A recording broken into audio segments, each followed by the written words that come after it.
안녕하세요. 오늘 아프리카를 문화로 이해한다를 강연할 오유아프리카 대표 조중민입니다. 저는 아시는 분 아시겠지만 2002년, 2003년 탄자니아에 있는 수자원 개발회사에서 근무를 했었고요. 2008년, 2009년 탄자니아에서 광산 개발을 한 경험이 있습니다. 아프리카의 삶은 저에게 제 삶에 많은 변화를 가져다 주었는데요. 탄자니아에 많은 교민과 선교사분들이 계십니다. 그러나 한 곳에 머물러 계신 거의 다 한 곳에 터를 잡고서 머물러 계시고요. 저는 일의 특성상 여러 지역의 다양한 사람들과 많은 문화를 체험했다고 자부하고 있습니다. 강연한 경험은 없지만 오늘 저의 아프리카 경험을 바탕으로 이야기를 해볼까 합니다. 다들 미디어를 통해서 알고 계시겠지만 아프리카는 더 이상 오지가 아니라 세계의 마지막 남은 블루오션의 격전지입니다. 많은 사업가, 교민, 선교사분들이 아프리카에 큰 꿈과 비전을 가지고 도전을 합니다. 근데 제가 여태까지 보한 많은 분들은 그 꿈과 비전을 성취하신 분들 별로 없었던 것 같습니다. 그 이유가 무엇일까에 대해서 곰곰이 생각해 보았는데요. 그 이유는 아프리카의 문화적 차이를 극복하지 못했기 때문이라고 생각합니다. 아프리카의 문화적 차이를 극복하지 못하고서는 아프리카에서 성공할 수 없습니다. 대부분의 한국 사람들이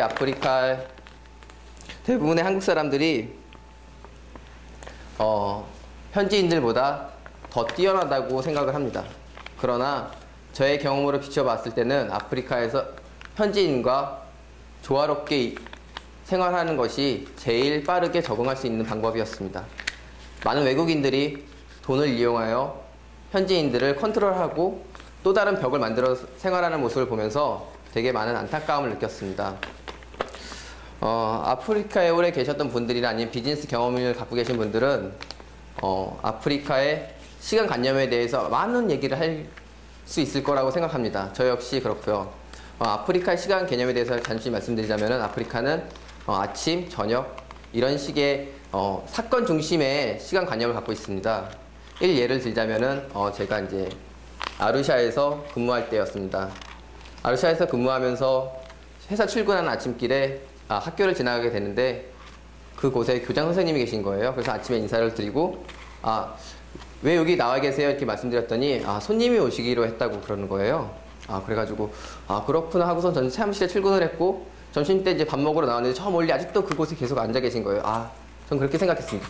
아프리카니까 이렇게 할 수 있겠구나. 그러고 퇴근 시간이 됐는데 아직도 거기 계신 거예요. 그래서 가서 인사하면서 여쭤봤어요. 아직도 여기 계세요? 아직 그분이 오시지 않았다고 이렇게 말씀하시더라고요.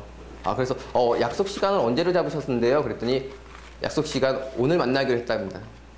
아프리카라는 곳이 그렇습니다. 근데 제 결론을 말씀드리면은 그 만나기로 하신 분은 오지 않았습니다.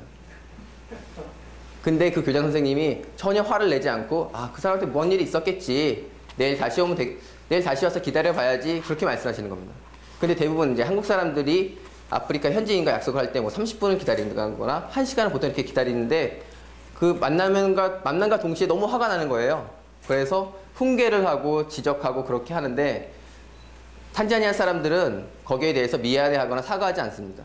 왜냐하면 그 사람들에게는 그게 잘못된 게 아니기 때문입니다. 제가 다른 상황을 하나 이렇게 또 만들어 볼 텐데요. 여행을 하는 중에 어린 아이들이 국어를 합니다. 주머니에 잔돈이 있고요. 그때 여러분들은 그 아이에게 그 잔돈을 주시겠습니까? NGO 단체나 국제기구에서 이런 식의 홍보를 합니다. 그 아이에게 돈을 준다면 그 아이는 더 오래 그 거리에 머물게 됩니다. 여기서 저는 주는 기쁨도 중요하지만 그 주는 게 어떤 방법으로 주느냐에 대해서 여러분께 문제를 던지고 싶습니다. 여행을 하다 보면은 한국 옷이나 한국 가방을 진짜 많이 보게 됩니다. 빈민가일수록 더 많이 보게 되는데요. 그 루트를 살펴보면은 한국 구호단체들이나 아니면 NGO 단체에서 옷 같은 걸 수거를 해서 일괄적으로 이렇게 나눠줍니다. 근데 그걸 받아들인 부모들은 가방을 받아들이는 부모들이나 옷을 받아들이는 부모들은 아이들에게 그 옷을 입히거나 가방을 주지 않습니다. 그 아이는 그 옷을 갖고 가방을 갖고 학교에 가서 공부하는 했을 때 효과보다는 당장 그것을 팔아서 밥 먹는 게 더 중요하기 때문입니다. 그 아이는 가방이 없어도 학교를 갈 수 있기 때문에 지금 당장 해결하는 밥을 먹고 그런 문제에 대해서 해결이 먼저 우선시 돼야 된다고 생각합니다. 이 문제를 이런 문제가 있다는 것을 여러분께 문제거리로 이렇게 고민할 수 있는 부분으로 하나 남겨드리고요. 제가 모여 아프리카를 만들게 된 그 과정에 대해서 약간 설명을 한번 해드리겠습니다. 저는 아프리카에 관련된 일을 제가 무엇을 할 수 있을까에 대해서 생각을 했었는데요. 그 고민하는 과정 중에서 한국도 아프리카 모르고 아프리카도 한국을 모른다는 생각을 하게 되었습니다. 그럼 내가 할 수 있는 일은 이 두 가교 역할을 하면 되겠구나라는 생각을 하게 됐고, 아프리카 전문가가 되자. 아프리카 전문가란 그럼 어떤 일을 해야 될 것인가에 대해서 생각을 하게 됐습니다. 아프리카 전문가. 여러 방법의 형태로 다양한 서비스를 할 수 있어야 됩니다. 옛날에는 서비스하는 분야와 연구하는 분야가 분리되어 있었습니다. 예를 들어서 선생님은 만들어진 교과서를 갖고 학생들에게 가르치는 일이 다 되었지만, 아프리카 전문가는 빠르게 변화하는 아프리카 문화에 자기만의 해석을 갖고 그 문화를 읽어나갈 줄 알아야 됩니다. 지금 한국에 제일 필요한 거는 리서칭입니다. 많은 아프리카 관련 기업이나 협회, 기관들이 아프리카에 대한 조사를 하고 있지만 시장이 원하는 조사인지 아니면은 그냥 하는 조사인지에 대한 뚜렷한 구분이 없고요.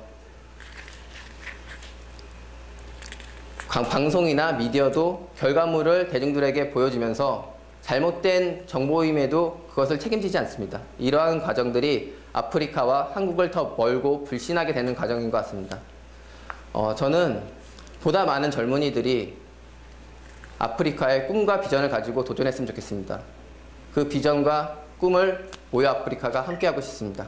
감사합니다.